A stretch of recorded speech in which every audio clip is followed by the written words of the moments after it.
नमस्कार, मैं हूं पवन त्यागी।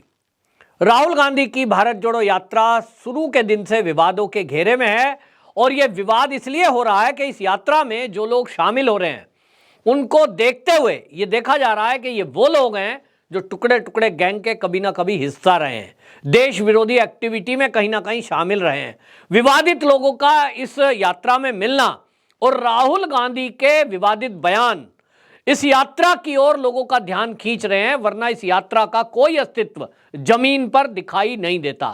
कंटेनरों में भरकर चल रहे कांग्रेसी हर दिन राहुल गांधी के आगे पीछे लगते हैं और लोकल लोग केवल राहुल गांधी की यात्रा निकल रही है उसको देखने के लिए सड़क के किनारे खड़े हो जाते हैं। बस इतना भर है। इस यात्रा से देश तो बहुत दूर की बात है, कांग्रेसी भी अभी तक एक होकर जुड़े हुए नहीं है, क्योंकि कांग्रेसी लगातार कांग्रेस छोड़कर अन्य दलों में जा रहे हैं। और अभी 2024 का प्रधानमंत्री बनने का सपना राहुल का इसलिए भी अब सपना ही रहेगा और वो हमेशा रहेगा। जब तक भाजपा है तब तक तो कोई चांस नहीं है, क्योंकि राहुल गांधी जिस तरह की बातें करते हैं और इस यात्रा में जैसा हमने देखा है उनकी सोच हिंदू विरोधी सोच दिखाई देती है। हाल ही में उन्होंने फिर से एक बार विवादित बयान दिया है और वो भी हिंदुओं पर प्रहार किया है। उन्होंने कहा कि ये देश जो है तपस्वियों का देश है, ये पुजारियों का देश नहीं है। राहुल गांधी ये बयान देते हैं कि अब ये पूछे कोई इनसे, राहुल गांधी जी पुजारियों से आपको इतनी नफरत क्यों है? पुजारी कौन होते हैं और तपस्वी कौन होते हैं? तो राहुल गांधी के बारे में अगर कांग्रेसियों से बात करोगे तो कांग्रेसी पहले ही राहुल गांधी को तपस्वी सिद्ध करने में लगे हुए हैं।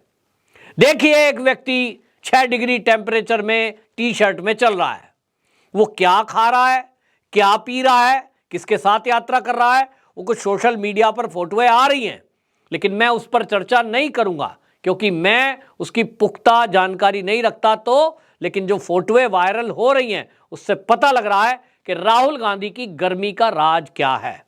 लेकिन राहुल गांधी को कांग्रेसी तपस्वी बताने में लगे हुए हैं कि साहब देखिए कैसा तपस्वी है, ये देखिए इतना किलोमीटर पैदल चल गए, ये देखिए ये जो है एक टी शर्ट में जा रहे हैं। तो क्या राहुल गांधी ये कहना चाह रहे हैं कि ये जो देश है ये कांग्रेसियों का है, ये देश कांग्रेस का है? तपस्वी अपने को बताना चाह रहे हैं। तो पुजारियों को ये कह रहे हैं कि ये देश पुजारियों का नहीं है। तो क्या पुजारी इस देश के अंग नहीं है?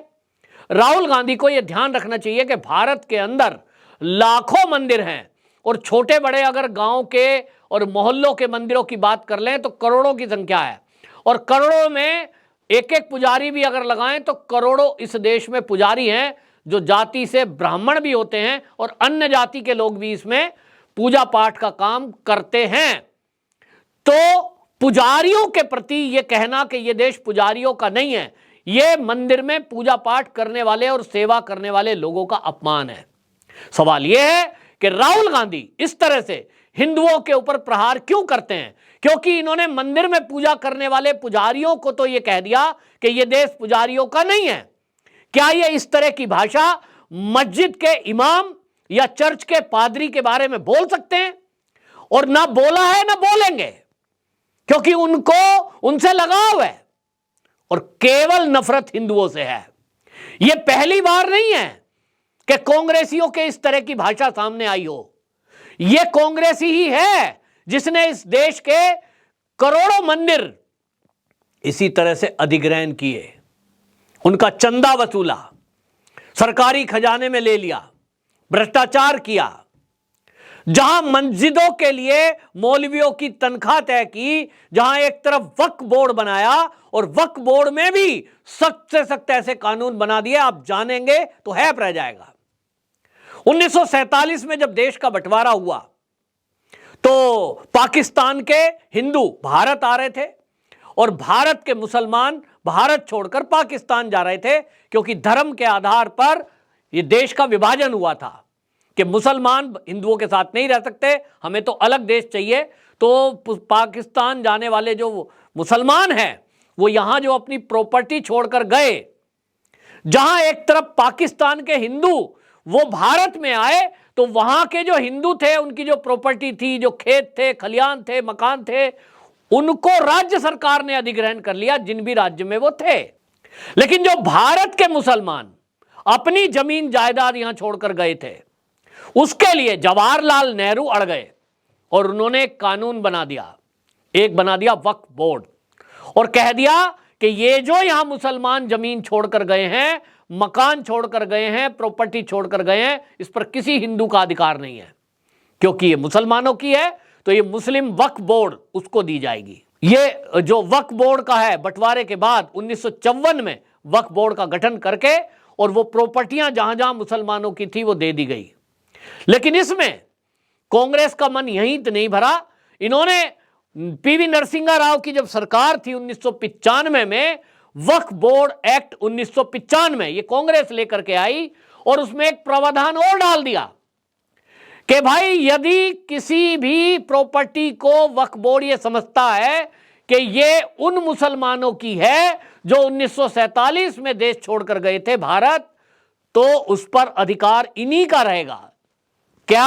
अब आप समझिए, मान लीजिए 1995 में जो ये एक्ट बना, आज की डेट में यदि मान लीजिए किसी हिंदू ने, रमेश नाम के व्यक्ति ने कोई प्लॉट खरीदा है, और कभी वो प्लॉट उसके पहले किसी शमील का था, किसी अमील का था, और उनके दादा पोते होते होते वो कोई पाकिस्तान गए थे, तो वक्फ बोर्ड कहेगा कि भाई तुमने ये खरीदी है, तो खरीदी तो आपने जमील से है, लेकिन जमील के जो पिताजी थे वो तो पाकिस्तान चले गए, और इसलिए उस कानून के तहत ये प्रॉपर्टी हमारी है, आपने पैसे दिए हैं जमील के बेटे को, तो भैया वो आपका मामला है, लेकिन ये तो वक्फ बोर्ड का अधिकार बनता है। और इस तरह से वक्फ बोर्ड को अधिक अधिकार दे दिए गए, यहां तक कि ट्रिब्यूनल बना दिया गया, और उसमें प्रावधान रख दिया कि जब भी कभी किसी प्रॉपर्टी पर अधिकार कोई जताएगा वक्फ बोर्ड, तो जो व्यक्ति हिंदू या कोई भी व्यक्ति उस पर रह रहा है, अगर उसको प्रूव करना है तो वो ट्रिब्यूनल में जाएगा, किसी कोर्ट में नहीं सुनवाई होगी। ये तक अधिकार दे दिए गए। ये कांग्रेस के कार्यकाल में किया गया, और ये तुष्टीकरण के कारण आज राहुल गांधी जिस तरह की भाषा का इस्तेमाल कर रहे हैं, एक ही मकसद है कि 2024 में उनको तो प्रधानमंत्री बनना है, और उनको लगता है कि मुस्लिम वोट इसी से मिल सकते हैं कि देश में पंडितों और पुजारियों पर हमला करें। राहुल गांधी यूं तो असमंजस में दिखाई देते हैं, क्योंकि यात्रा के दौरान वो दिल्ली में भी हनुमान मंदिर गए थे, और वो उज्जैन में गए थे, तो वो उज्जैन में महाकाल जी के मंदिर गए थे। ये बात अलग है कि उनको हिंदू संस्कृति का कुछ पता नहीं है। यूं तो वो जनेऊदारी ब्राह्मण बनते हैं, और उसके बाद भी उल्टी आरती उतार रहे थे। आपने देखा कि इस यात्रा में जिस तरह से उन्होंने यात्रा की शुरुआत में ट्विटर हैंडल से कांग्रेस के, आरएसएस का जलता हुआ निक्कर वो दिखाया, ये बता रहा है कि इनकी नफरत किस कदर है, ये हिंदूवादी संगठनों के प्रति कैसी नफरत रखते हैं। और इसी तरह इन्होंने अभी अपनी यात्रा में एक बच्चे को शामिल किया।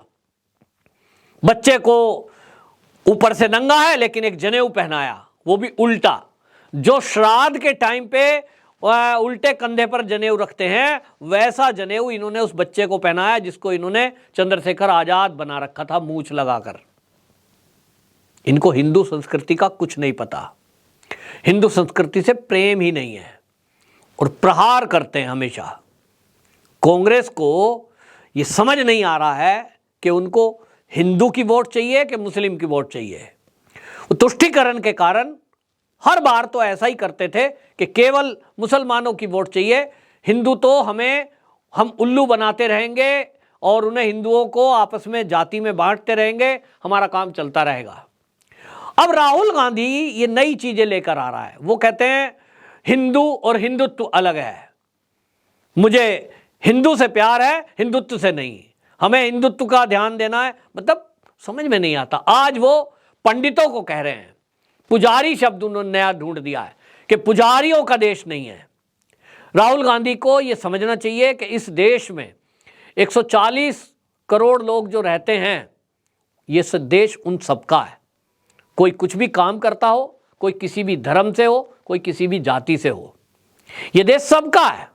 तो राहुल गांधी ये कैसे कह सकते हैं ये देश पुजारियों का नहीं है?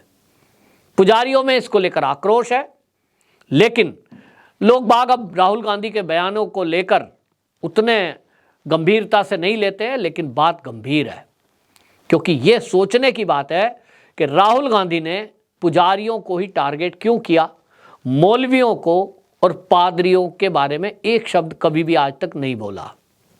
वो हिंदुत्व पर बोलते हैं कि उनको हिंदुत्व से नफरत है, हिंदुत्व से लड़ना है, लेकिन वो बाकी किसी पर नहीं बोलते हैं। कांग्रेस मंदिरों का अधिग्रहण करती है, लेकिन चर्च या मस्जिद के बारे में कभी विचार तक नहीं करती है। यह हम हिंदुओं को समझना होगा, देश के सनातनियों को समझना होगा, जो इस कांग्रेस की, राहुल गांधी की यात्रा में कदम से कदम मिलाकर किन्हीं स्वार्थ में उसके साथ चल रहे हैं। उन लोगों को सोचना होगा कि वो कैसे व्यक्ति के साथ कदम से कदम ताल मिला रहे हैं, कैसे व्यक्ति के साथ कांग्रेस पार्टी में टिके हुए हैं। ये वो व्यक्ति है, ये वो पार्टी है जो हमेशा देश की आजादी के पहले से ही हिंदुओं के विरुद्ध षड्यंत्र कर रही थी, और देश की आजादी के बाद वक्फ बोर्ड बना करके किस तरह से इन लोगों ने षड्यंत्र किया है, मंदिरों का अधिग्रहण किया है, और अब राहुल गांधी का पेट इतने से भी नहीं भरा तो ये पुजारियों के प्रति एक नफरत पैदा करके कांग्रेस को और कुछ लोगों को ये इस तरह का एक इशारा कर रहे हैं कि आपको इन पुजारियों को टारगेट करना है जो मंदिर में पूजा पाठ करते हैं। और इसी तरह का कुछ काम कश्मीर में हिंदुओं की टारगेट किलिंग को लेकर हो रहा है। यह सब कांग्रेस का करा धरा हमें आज भुगतना पड़ रहा है। देशवासियों को समझना होगा कि ये कांग्रेस और राहुल गांधी इस देश को फिर से कहीं एक बार फिर बांटने की कोशिश तो नहीं कर रहे हैं। भारत को जोड़ने की बात करने वाले राहुल गांधी, उनके हर बयान में ऐसा दिखाई देता है कि वो लोगों को भड़काकर, सड़कों पे उतार कर सरकार के विरुद्ध एक षड्यंत्र रचने की कोई अंदर से प्लानिंग कर रहे हैं। हर बार झूठ के आधार पर एक आंदोलन खड़ा कर देते हैं। जिस नोटबंदी को लेकर के उन्होंने लोगों को सड़कों पे उतारा और सरकार को बदनाम करने की कोशिश की, आज पता लगता है कि वो नोटबंदी देश हित में थी। जिस वैक्सीन को लेकर इन्होंने बदनाम किया, आज पता लगता है कि वो वैक्सीन दुनिया की बेहतरीन वैक्सीन थी। जिस जीएसटी को लेकर इन्होंने कहा कि गब्बर सिंह टैक्स था, वो गब्बर सिंह टैक्स आज इस स्थिति में है कि हम $5 ट्रिलियन इकोनॉमी बनने की तरफ चल रहे हैं। भारत आज विश्व गुरु बनने की तरफ चल रहा है, लेकिन राहुल गांधी को शायद ये अच्छा नहीं लग रहा है। क्यों? ये कांग्रेसी जवाब देंगे। वंदे मातरम।